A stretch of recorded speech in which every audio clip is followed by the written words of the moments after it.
আমার ভাই। হোয়াট? কি বললি? হ্যান্ডসাম তো ভাই? ছাড়া কোনো মিল নেই। ইয়েস, আমি নাদিয়ার ভাই।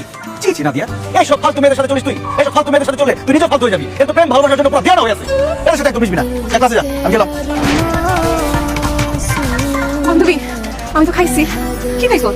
তোর ভাইয়ের উপর ক্রাশ খাইছি। কেমন আছেন ভাইয়া? দেখি কেমন ফালতু বেয়াদব ইতর অসভ্য কোন সাথে তুমি আমাদের বাসায় ঢুকছো? কি হয়েছে? কার সাথে চিল্লাচিল্লি করছিস? কার সাথে চিল্লাচিল্লি করবো? আচ্ছা মা, তুমি বাসায় কেমন দাঁড়ানো রাখছো? এই ফালতু মেয়েদের বাসায় ঢুকতে দেয়? কই, মেয়েটাকে দেখে না আপনার বলে মনে হচ্ছে না।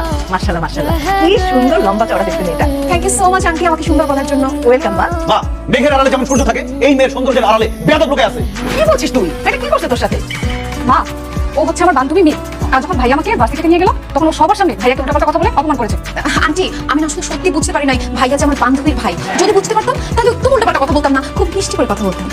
ভাইয়াকে বসতে দিতাম, ভাইয়ার সাথে গল্প করতাম, ভাইয়াকে আদর করে চা পানি খাওয়াতাম। ভাইয়া যদি বিড়ি সিগারেট খায় সেটা